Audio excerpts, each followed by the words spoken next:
Bon, namoni mikolo bolembisi ko s'abonner parce que déjà nazongeli masolo ya ko informer bino makambo ka na Kinshasa pe partout dans le monde bi tuna ke Christelle Baxoité et auto le belé tomoni vraiment ozalaki te oui nazalaki te parce que nazalaki pe na Kinshasa te nazalaki mo mke en déplacement naza déjà des retours yon de na bina sur la bona Charlie Balakasion confirmation B3 TV na bino chaîne na bino si kabo s'abonner l'autre MBSco na CNU TV quand tu mets ça na kosani ba analyse par rapport à makamozo ka na musique congolaise na so c'est déjà mbote.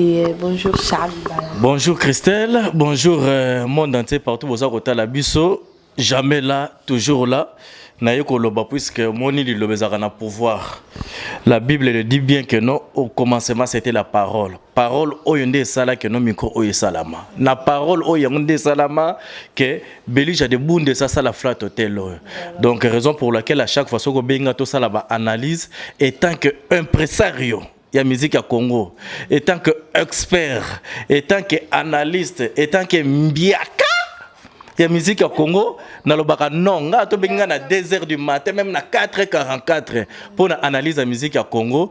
Jamais là, toujours là, tu me verras là et je vais répondre à toutes les questions. Voilà. Voilà, Tarandio, l'impresario, vous avez toujours pour répondre à la question. Alors, tu as invité Bino déjà dans le monde entier, au Bazami Mil, Banamboka pour le séjour na Bino, Bisika Kola les Ali, Nangozala, Ezai Kanege Zala Kanango, mais Ming Kolo. La Belija de Bundesplace et un bibiso journée à l'élo poto sala émission qui toko na sur Bozozela ma question na ba réponse ya Balobi Charlie Balakasion confirmation B3 Charlie Balaka boni santé boni musala boni confirmation ya kin 24 la confirmation B3 YouTube et sur les canaux. Gloire à Dieu. Gloire à Dieu, na komisaka Nzambe yango mona à chaque fois na la travers Jésus na loboko puisque na yebi ke yende mutayebi nga koleka nga moko musala eza ko kende bien sur le plan d'abord il y a télévision Kin 24 ba nyonso ba yebi ke émission na ngeza samedi et puis dimanche lundi na Kin 24 toza na chaîne moko câblé toza na canal Sat 345 et mpizo le kitoko na zozo beko ezeuta na Afrique ezeuta na Europe ba tozota langa c'est bon et puis par rapport il y a chaîne oza yanga moko confirmation B3 nazo remercier vraiment bana poto puisque bangonde ba matisi chaîne lelo ça fait 2 mois banda na banda chaîne wana to kokisi 2 mois lelo mais bilan est déjà positif hyper positif YouTube atindelinga bitabe pour la première fois ba derenga na YouTube na moni cadeau na bitabe donc cadeau bitabe eleki na cadeau mutuka esiko bitabango e uti na ndako ya yemoko Bill Gates congolais. Batindelinga bitabe bravo ba dere chaîne na ngai na salut plus de 1500 abonnés et puis par vidéo nazo kene déjà na ba 30 000 ba 26 vues et que ba 26 000 vues ba 30 000 vues et que dans 2 mois on a salué au moins 45 vidéos donc ça prouve que non na yé dans les bons et puis naza vraiment na vision c'est-à-dire Charlie Balaka naza na vision oyo papi le prince oye bien te porter parole à ouvrir en sol pour na petit na ngai leki na ngai famille to solo la naï ba masole belé na lobaki mieux vaut tard que jamais jamais là toujours là. Sinon, Frank Stema il va profiter, Vincent va profiter, Jerry Kobetox va profiter, Bisoko va profiter, na Tracy Mbelenga, Glody va profiter, yo inarrêta. Kokende liboso, ezako komate. Un ça, je l'ai dit. Mieux vaut tard que jamais. Mais oui. Vous comprenez? Donc l'essentiel ndenge naye na vision moko oyo que non dans 1 année, 2 ans, 3 ans. J'espère que non, la communauté ya bana RDC nyonso baza à travers le monde, bazala vraiment fier ya confirmation B3. C'est-à-dire na rozwaka ba mayele oyo na monaka et pas ba Christelle Lupungu, et pas ba Pacho RFI, et pas ba Karine Mokonzi, et pas ba Ken Mpiana, et pas ba Frank Stema, bino nyonso bozaba ya nanga na YouTube. Na rozwa mayele na bino na sangisa yango ensemble et puis na créer excellence balakation. pour et ça la moins différence pour et ça la peine que non bato bazala ne sengo kota la chaîne nanga donc na kosenga na bato bo s'abonner na confirmation B3 naza wana po na bino ndenge na lobaka jamais là toujours là Charlie Balaka c'est l'esclave du travail et je vais toujours travailler. Voilà, tu vas toujours travailler. Charlie Balaka to mataka mbala moko teke congolais malgré les lots ndeko Eliezer aza déjà libanda tangu okaki sango ya arrestation na ye isala ka ononde. Nazalaka passionné na douleur ya moninga. Et ça la kinga pasi Eliezer aza camarade nanga moninga nanga na travailler na RLTV. Tozalaka na RLTV mutapesa ngutu babula banosala be mission politique ezaki. Tozaki ngai Eliezer na ndeko na biso comme ministre ndeko Basile. Tous avons travaillé na RLTV et par Roger Lumbala kokangama na ye et ça la kinga passé autant plus que non na linga souffrance à mutute na vie nanga j'aime pas na yoka kende ko zobela ndeko ba beti ndeko ba kangi ndeko ba sali boye ba yibiye et ça la kanga passé gloire à Dieu lelo naza ko apprendre que non azali banda et c'est que nazaki na belelika ka oh gloire à Dieu Jésus-Christ est Seigneur donc et c'est que ça aïba que non Yesu azakaye atala kaye a contakaye parmi ba oyaye donc kimi ankolo ezala epanaye aye bakaka auta wapi aza wapi azako kende wapi merci. Voilà constant moto sali na arrestation ya ndeko Eliezer to constater kaka ba journaliste ba chroniqueur politique ne ba télémela ki likambo wana mingi pe o ya TV ya biso bato ya ba YouTube ya ba site internet vraiment à 100%, tout le monde qui a 10%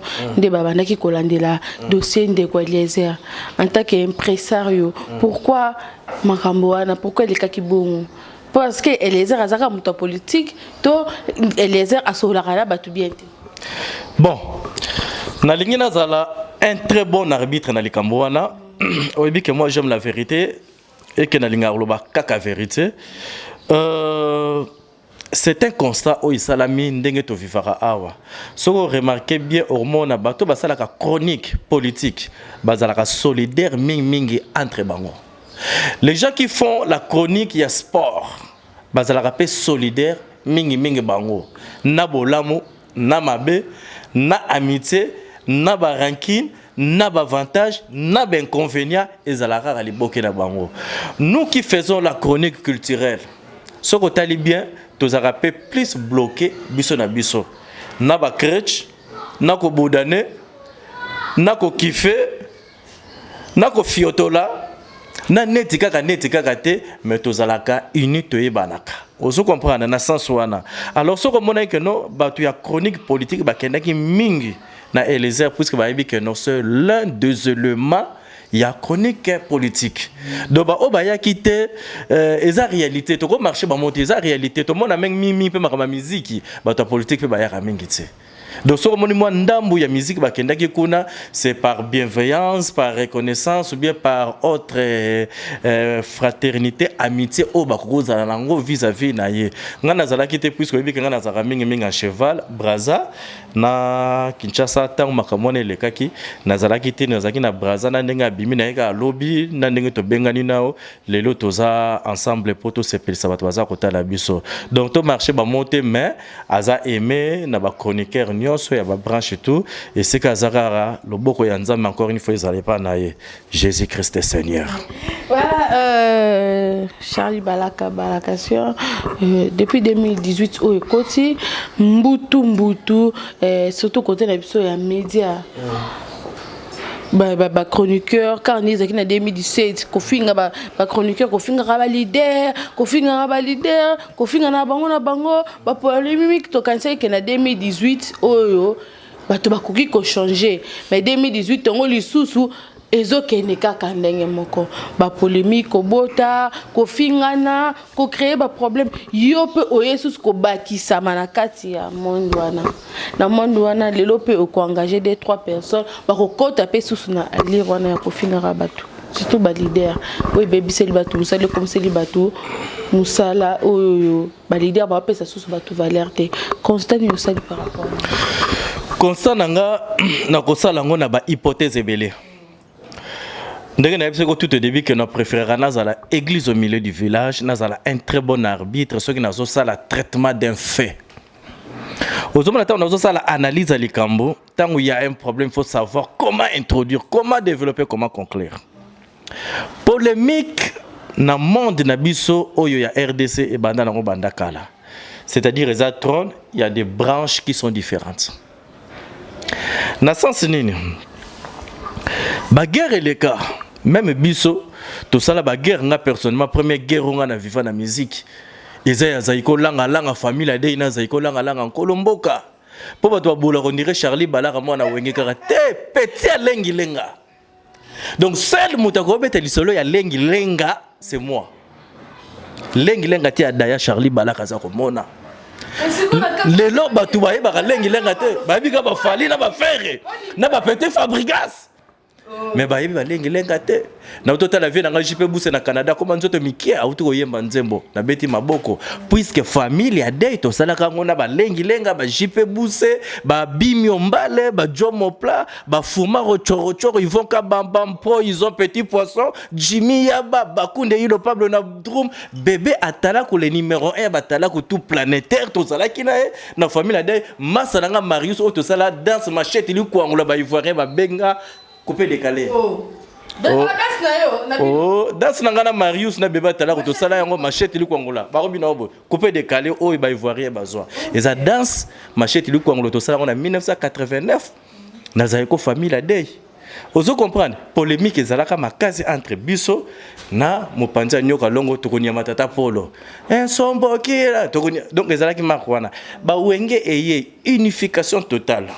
J'espère que na uto yamba Adolphe Dominguez dernièrement émission nanga na kosenga na bato ba kota na confirmation B3 jusqu'à la première émission oyo ba s'abonner na confirmation B3 ba yoka conversation onga na salaki na Adolphe Dominguez na tunaki toutes les questions ibanda wenge banda ti ya suka oya ye mais sauf que non façon oya répondaki bato ba s'abonner ba kota na confirmation B3 ba landa bon polémique à lelo et ça dépendre peu na éducation ya moto na moto puisque ce qui est vrai tout ça na biso ba polémique mais débordement comme makasi oya sikoyo normalement eza mo polémique te faut lokela ngo mo mosusu puisque te matumboli ko te pesé bien te matumboli ko on dirait ça na c'est polémique donc ça dit faut que luka ba archéologue ba chercheur ba tout monde ba ko bimisa kombo moko et ko correspondre na ba réalité auto za ko vivre puisque kibusenzi ko ni makasi kibuniangala kata kibuniangondo et côté makasi na monde oyo ya communication na monde oyo tozo ça la mariage communication et musique donc débordement comme ko leka surtout ba petit na biso o ba yeba no ya ba 80 ba 90 ozo comprendre ba yena ba vitesse moko donc ayelelo alingi dans une semaine ba yeba ye ayelelo dans un mois alingi ba yeba ye ayelelo alingi dans une année ba yeba ye po ba yeba ye ba comprendre que non il faut ko finga il faut ko tikala mutakala. Il faut que chrétien babiloko wana ba facteur wana misa tunde se permettre ba créer base ba chaye kabaye bana mais c'est pas bon. C'est pas bon, nous devons comprendre que nos images tous ça surtout na ndenge monde comme évoluer na internet oyo ba image za côté kala et belé un jour ba image oyo et okozaka ba on ba problème po ezalo ko na tango kala te ezalaki ke be mission tous o le ke pas manda chebo rediffuser za raté et leki mais oyo ezetikala et que tous les jours ba baza ko tala yango excusez-moi na kosenga vraiment moi prise de conscience surtout na ba journaliste mingi oya internet tozo sala ki journaliste ezala otanga yango o otanga yango te metango zo sala yango ozana devoir wana ya ko sala ba pratique ya ba respect ya ba déontologie ya musala ndenge za kosenga donc ezate oyeka ka boye otikali motakala oyeka ka lelo émission na yo banda ki ofinga ka bato oyeka ka lelo ozwa ba musicien opesa bango ba kombo donc c'est pas bon. Voilà. Voilà, on a analyse par rapport à analyse. Alors, comme tout ça les constats, bah journaliste est belé. Oh bazo va na pemen ya ba leader. On dirait ba leader ba comment soutenir bon on peut na ba polémique na peut constat dans les années par rapport. Bon. pas tous les leaders et pas tous les journalistes. On a repéré ce cas dernièrement, moko ya ba journaliste et internet, Pacho RFI a connu un problème. Ba bêta qui est. Tant ba bêta qui est, selon ba rumeur, les gens disaient que non. Eza batu ya wenge maison mère et bêta qui ba rumeur à liboso. Ba rumeur am suspect yaki que non, eza batu ya maison mère ba bêta qui était ba conflit na yemo personnel ndem te sala ki ndenge wana. Bon, tant on a sala ki ba analyse makambo wana batu tout ba que non Pacho RFI c'est quelqu'un qui a commis accroché mingi na JB Mpiana actuellement. J'ai eu le temps de parler avec JB Mpiana les jours où Pacho RFI ba kanga ki na parquet ya Matete. Nazaro Solana papa chéri comme par hasard to côté pena de Soloana na Solana papa chéri a kota langa peut-être l'émission oyo ayebisanga boy Pacho RFI azali ki nanga la lenga ke mingi approcher nga tozo zala na ye mais tous les jours na benda ka Pacho RFI matoi na ça que Pacho RFI si tu veux bien être avec moi papa chéri tika tout ce qui est polémique ko finga motuté ko chrétien motuté na benga Pacho RFI na be mission nyonso na yebisa ke atika ba chrétien ozo comprendre c'est une interdiction c'est une façon ya JB Mpiana pour naie alors que non pour vendre pembe na zane na besoin polémique té mais ce que ça na ba leader mususu o balinga soko za pembe ni naie au finga eh ben moi je pas de preuve na rolo ba onga na yebité et puis il faut que ça la con pour un leader et orchestre à manipuler un journaliste. Un journaliste, c'est quelqu'un qui face à la moussala à toute impartialité. Vous comprenez? Ne confondons pas. Bah, fait mon sentiment, na bah, fait mon professionnel. Moi, quand je parle avec toi, vous avez les kinanga. Ngana tu as l'intimité mon à part. Vous comprenez? Na ibi kozala engagement na mobile na zaka na Paris boyna boy na za réservé na bika na za yaya yozaleki yo po bi peut-être engagement nanga donc on les a makamba sentiment to kozwa ba makambu na biso ya libanda te to ya nango awa devant caméra na micro non sentiment profession on dirait ba journaliste mingi comme ba chroniqueuse mingi parce que mingi ezaka ba chroniqueuse nde ba okina mambo na ba chroniqueur malgré bazara ba fan ba musicien mais ata ba fingra mais ba fingra vers réserve par rapport ya ba si on dirait ba comment mais ba sentiment ce sont des gens ba petite sœur nanga na baza batu oyo qui sont venus devant la caméra pour se faire un nom baza ba fio bazoya na caméra pour na kindumba pour bateka ka trangalaso de chokelenkingo Trangalaso de Tchoukelengingo, tu sais que moi je suis philosophe. Nga na sala ouéralogie, na sala cophicisme. Donc, ceux qui n'ont le but Trangalaso de Tchoukelengingo, donc je ne peux pas répondre ça comme ça. Il faut m'appeler sur WhatsApp. Il y a une explication à Trangalaso de Tchoukelengingo. Vous comprenez? Donc, petit baye pour la vente, il y a Rosine. Il faut comprendre très bien. Vous comprenez? Baye était pour la profession.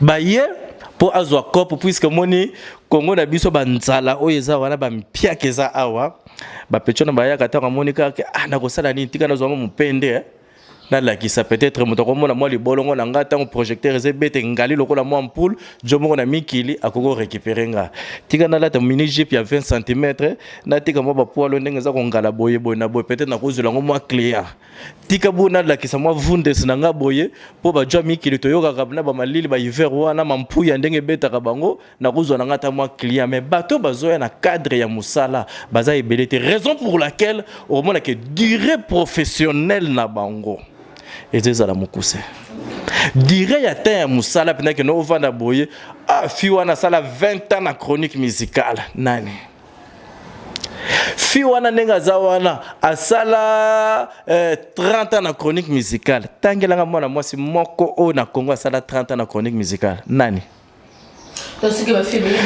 bango tout ba non ba ba fi tout ba yaka wana sur 100% 99% bayaka cop bayaka gender bayaka ko bipe bayaka ko sala kibondumba bayaka ko se pistonner bayaka ko se faire voir pour bazwa cop lobby libala Ce qui peut libala pe ba mabala ngo sembaka te puisque wana ba boulot moko boye alukaka $1000 jour aluka zo $1000 ko luka 10000 mobala ko zoye awa amemi la poto pesa ke moi €1000 par mois ya poche a commis ko ko bimana ba camarade ne na ba konzi peut-être ba camarade ne ti ora libala kufi ayo ko zonga tanga ayo ko zonga o mona peut-être on so ba ena ba makambo belé boye ba malédiction ba maladie pe comment na mokili ti ora mona vie na bango ezekoma mikuse.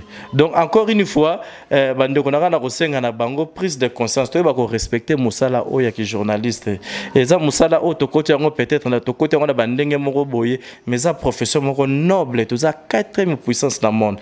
Nous devons respecter cette profession quoi qu'il en soit ba sentiment to kokoza nango vis-à-vis ya caméra ya micro attachement to za nango na ba leader to ba ko respecter musala oyo c'est une profession noble eza musala moko oyo kotisa batu na ba maison blanche oyo kotisa batu na côté ya biso ya nini babe ngo nini kingakati ekota batu na ba kingakati ekota batu na ba kawe les séries à grand prêtre kukumvendo wa Nzabanga ozo comprendre c'est moka koswa topanele mabutu ozo comprendre batu bazo ke ba monga lema pona nini pour za journaliste c'est-à-dire totika ben sanité totika ba bêtise totika ba bobar totika ko s'exposer mingi basi ngana muna na te mobile moko lati kupa mukuse azolakisa nzoto misini ke notala boyina boy non ezaka mingi kaka bana basi moi j'ai pas mukuse li bolongo mona ngalisa ngo sope ba tchaka ngo fort d'été soki nino mona za ko ngala makasi na télévision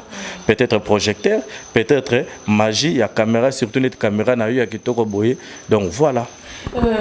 Charlie Balaka dernièrement na yambaki yo tant soulever dossier y a pas exemple pas tu refais des questions et ilinga mutu na yambaki bona zaki émission na nga suka avant na sala moi tant na sala ki moi tant na sala ki kaningi zara pseudo lobate silence ils allaient bien quoi. Après avoir émission on Charlie Balaka azalaki menacé. Charlie Balaka to yebaki na winge maison mère. Winge maison mère avant comme lelo chroniqueur ninga comme lelo alikapé na ba orchestre loko la quartier latin winge Tonia lelo commune comme Zaiko tana ba Zaiko famille Adel na kanisaka bon papi les princes parce que papi les princes oki ka Zaiko famille Adel fa seka na itelo ni pesa ke boso seka voilà donc les cap premier na ba leader au banda musique lelo te mais tant non vraiment belé aux zones à wenge maison mère na habité pourquoi wenge maison mère comment quoi attaquer trop surtout dans makambo sur les on dirait Charlie Balaka comme cause ba attaque trop na wenge maison te maison mère et attaquera Charlie Balaka te sauf que non ata lelo naza journaliste mais naza la référence ya maison mère au moninga na travailler na mwana nanga Kofi Olomide à Gwepa na quartier latin. Mais nous avons la référence à quartier latin. Référence à quartier latin, c'est le Texas Katadi. Le Kissinger. Vous comprenez? Bangonde baza référence à quartier latin. C'est-à-dire, maison mère et c'est que baza bango tona babi ke nga nazalaka ya bango. Moi zuwa moko boizaka etant que menga na comprendre nga. Ba tout basala nga moi zuwa po babi ke no nazaya bango. Balingaka nga. Vous comprenez? Balinganga po bayibi ke naza ndeko ya Weranson. Po Weranson nanga bamboka na biso za pembeni moi mai moko kaka. Babe yango nteke na mfinda e kaboli. Vous comprenez biso na ba pacho panda na ba vie mongolo diaka. Donc tout ça ba tout moko. Tout ça mboka moko. Donc ezalaka nango peut-être neti ngana yo tout ça bandeko. Oyebi ke non soki muta menacer yo. Ozala na raison za na tort nga soki na yo kuta maintenant sola na kokote la yo au moins ndenge zalaka donc ezaka na ba cadre ndenge wana ke non mais ome ba komona moi climat mo eza malsain ba yibika ata ba lali na ba Charlie Balaka okota or Charlie Balaka na koma na branche moko o ya neutralité na koma na branche moko o yo koma ko senganga impartialité sur le plan sentiment je collabore avec tout le monde à maison mère d'une manière parfaite. Papi Kakol c'est mon beau-frère, Weranson c'est Yaya Ipananga, ma pata c'est Mama Ipananga. Vous comprenez?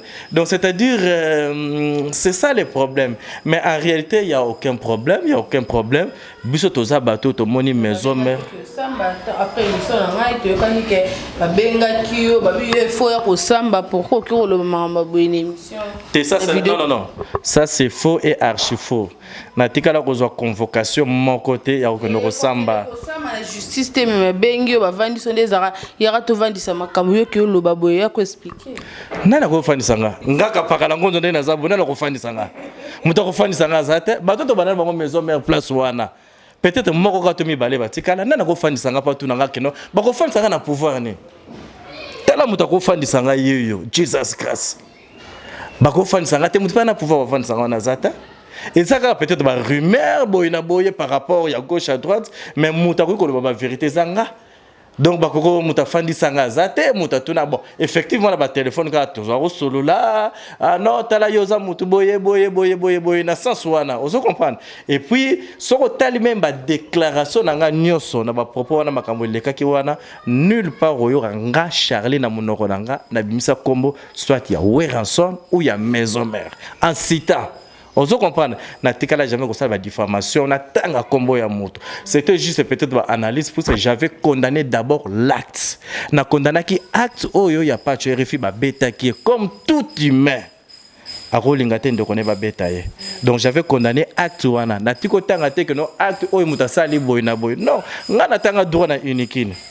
Nayebi respect mibeko ya mboka nayebi infraction oyo ezala kotanga kombo ya moto na likambo oyo moto wana yebite ozo comprendre natanga droit et puis quelques jours après tant on a tel avec ba vidéo au Pacho RFI bazako sona na mi José j'avais aussi condamné Pacho RFI na ba que non c'est un débordement de parole il pourrait tout dire à la télévision mais devant la caméra Pacho RFI azo ça les mise information ba émission internet mais tout outane na ba télévision ayebi respect et éthique et déontologie journalistique il ne peut pas tenir des propos comme ça ben gire comme ça hein non condamné qui peut Pacho RFI donc voilà donc on a condamné qui bateau ba menace qui est sans pour autant dans la maison mère et puis na condamné qui pas tu RFI en face puisque je lui ai vu en train d'insulter et puis azako finga jamais muta maison mère n'attend jamais comme que a fini wera a fini papier de prince a fini te azako finga mi José aza parmi les membres ya maison mère bon moi personnellement je ne la connais pas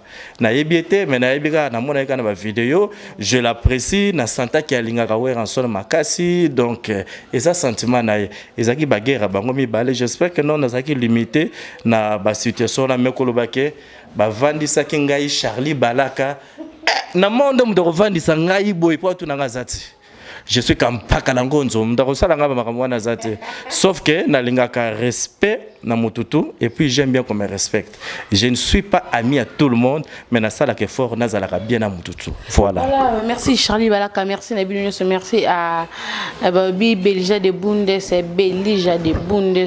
tozana kata Canriche na lemba bana lemba nyoso Babi Canriche donc place autour tourner émission na Belija de Bundes Babi flat hotel mo ya kitoko ya kano ya kafu merci na bino nyoso merci à Papinzola ce propriété privée merci à Billy Koulou maman mokonzi CPI na zongeli pesina oyeyo Carmen Kitambala Karmao mobabi mona lemba na commune na Carmen Kitambala na commune na yo mona lemba ya tongo na kasa parigo babi ya motema yeso kala la ta 2h du matin so ponge katani Christelle ndeni et ça la nga bien ton mona ba message na Carmen Kitambala Karmao mo kokuku na yo Patricia Maketa fine là ngayeyo déjà des retours Fleur Rose maman na Daniel ma copine la maman de Daniel toi-même tu sais merci à Gisèle Nzinga ma copine merci na Bilonio Laetitia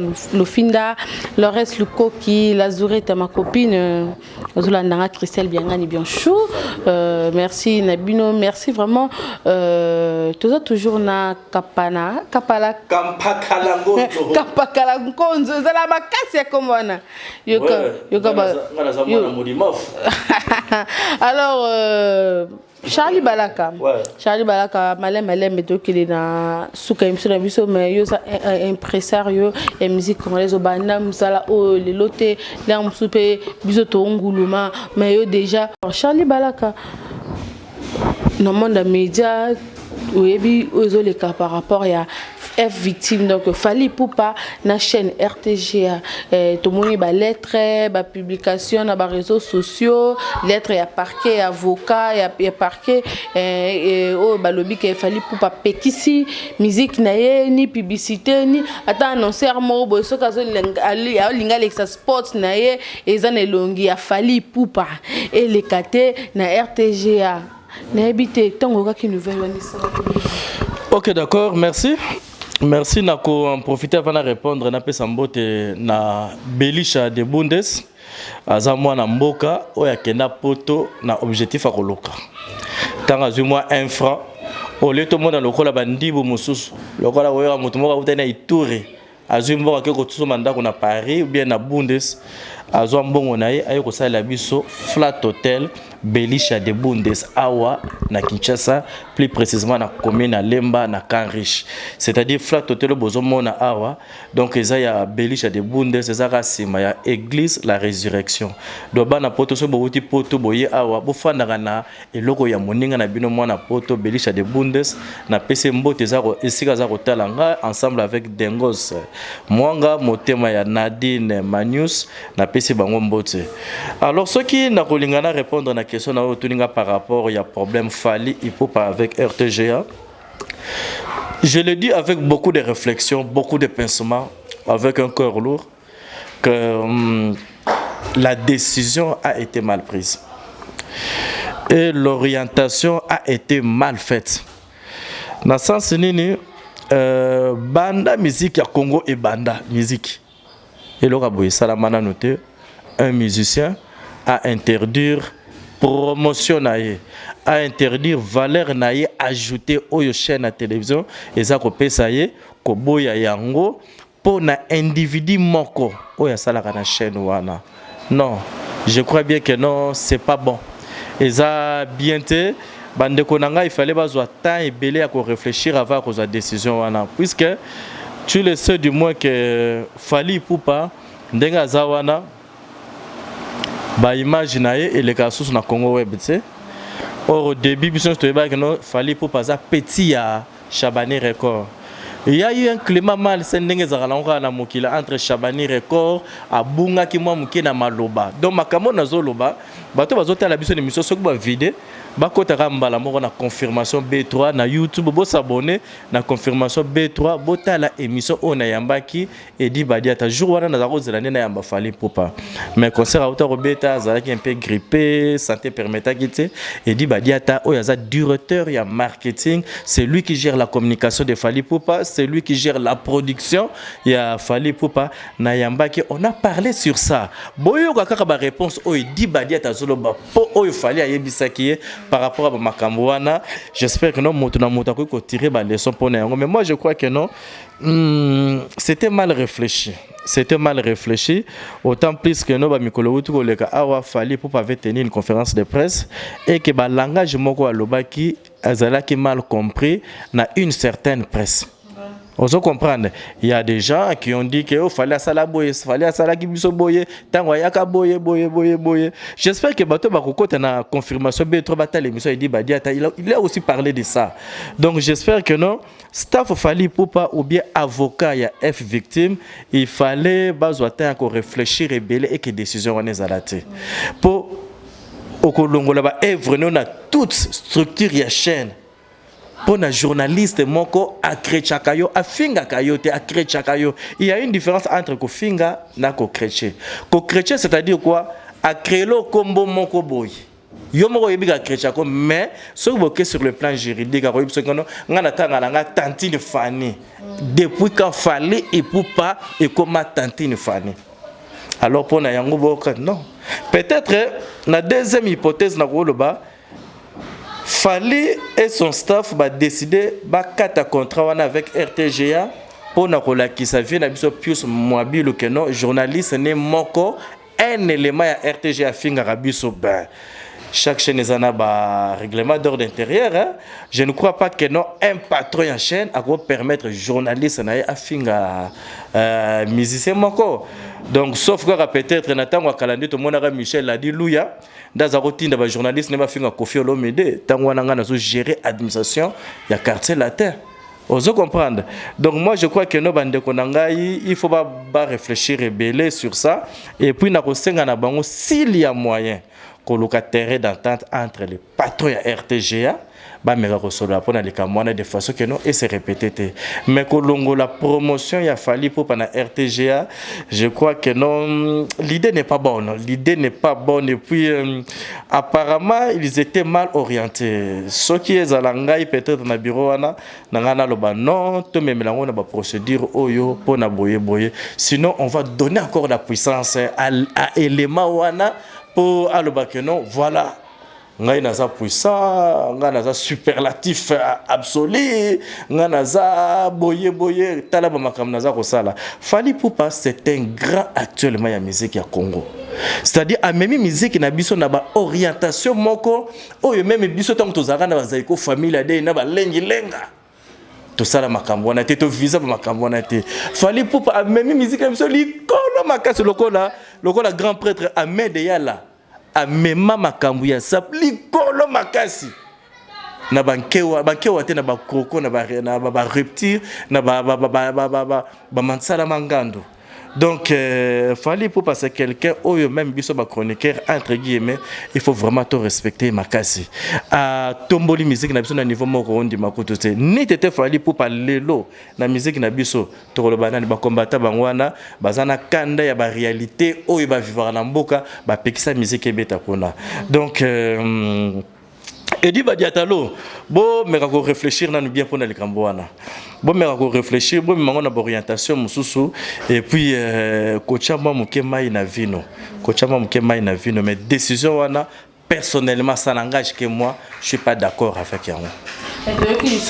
À part quand RTGA comme peut confondre la chroniqueuse Karine Mokonzi comme funda émission na surtout na YouTube comme funda parce que YouTube va funda rabato va funda comme confondre et na YouTube au moins te que bureau bona yo au moins te que bureau ya Fally Ipupa bolinga ba pesa Karine Mokonzi va valeur mususu ya makasi na likambo comme ba yeko sala na ya la Fally Ipupa na RTGA kolonisa Fally Ipupa na RTGA.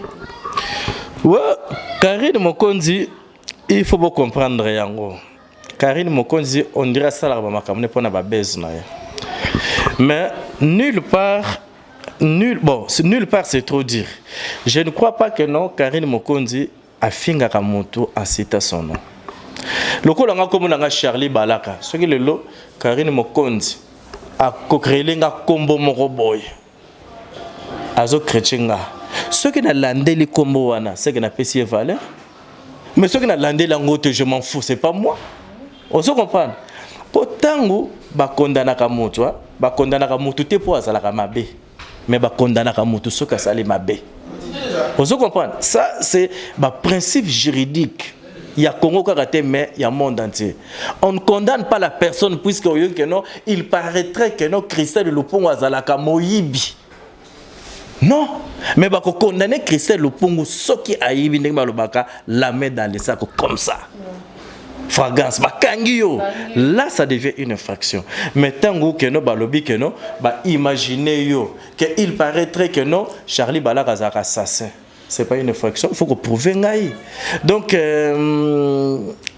problème à Karine Mokonzi ngana ko senga na bango ba beta kara batika ya sala ba sentiment na ndenga zo sala oui ba beta karaté puisque ndenge bazolandela likambo na cause nango ezaye mais na ko senga na bango vraiment eza forme soleza na niveau Fally voilà et là on a ko senga kaka pe ezala ngai j'entretenais de très bonnes relations avec Fally Ipupa na ba staff ne bedi badia to ba masalanga dernièrement na yambaki j'espère que na kosenga na bato ba s'abonner et puis ba kota na YouTube na confirmation B3 voilà na kosenga na bana mai ba réfléchir staff Fally Ipupa na RTGA par rapport à décision wana bon ce peut toke na ndenge moko ya sentiment na bango pe ndenge za wana pe ya décision na bango baza na bango pe libre robo na makam na bango Fally Ipupa za bango pour peut-être à Monique non pour nous quatre ba polémique wana nyoso donc makamna ngele kana ngo susu kunate donc vous allez bien quoi donc on peut sambote mingi na daf na peut sambote na yateyo maïla mais mingi mère aninti mambote oje manitou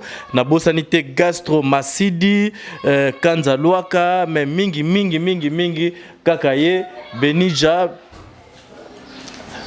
Belija de Bundes, c'est-à-dire un colo staff yambi biso David na Pesembote, c'est-à-dire muta simbi ba faire awa. Donc ba o bazana besoin de contacter nga numéro na boyebi 00243 89 64 10 901. Archevêque Ben Lobobo na Bossanioté Yaya na Papi le Prince. Merci Christelle. Voilà, là c'était Charlie Balaka. Merci à Papi le Prince pour l'assistance. Nous sommes CP Nabili O Pesabon. Merci. Ndekona Babe Vanjo l'homme de Simaki caméra na Makabukasi Bungo ya Jerry Kobetox. Merci Nabino Nyoso. Merci à Papi Nzola Miso propriété privée. Merci à Chimène Kiala. Merci à Judith Ngoy Mosa Pembe. Tokomi Suka émission. Merci à Carmel Kitambala Karma Omo. Moi limba solo na isoko na commune yo na Canrich bongo na flat hotel Belija de Bundes donc bana limba nyonso bana monde entier et c'est quand là ya kitoko pona bino pona ba séjour na bino ba lobi réduction et à 50%, donc à 50% ça veut dire ceux qui chambre par exemple les à $20 ceux qui au à $10 donc réduction ils wana passer bino promotion boya ebele boko sepela. Merci à Pili Koulou Mokonzi CPI Mokonzi. Merci à Jules Mwamba Accent, Gilles Mwamba Accent Balobi mingi bola la na flat hotel Accent des abongo na commune ya Kinshasa na avenue Kabalo, donc mingi bola la kuna na flat hotel Accent ya papa Gilles Mwamba Motema ya maman Marie Noël. Merci na yo, merci à Bino News possible encore dans l'épisode. Pour le bon à gaz na gaz à Bossa no bon te Gabi Panzo à Diogène Genève Mobimba. Merci à toi mon vieux. Merci na bien sur écouter la prochaine numéro ya émission. D'ici là portez-vous bien. Multirex Studio. Bana poto, bana partout, bana Suisse, Paris, Belgique, place sur vos alliés, balobi événement ezaka moko samedi le 5 mai na kati ya Fribourg. Association bon moko ya ba mama e bengisi ba mama nyonso pona baya ko assister bongo na sortie officielle ya association na bango oyo basala na but ya ko aider ya ko sunga ba mama oyo bazali ko mona pasi awa na Kinshasa peu partout dans le monde. Yango bon moko ya ba mama e bengisi ba mama nyonso ba mama muziki ya Paris ya Suisse, en tout cas boya ebele boya ko soutenir bon moko ya ba mama oyo lelo ezo sala sortie officielle nango na kata Fribourg.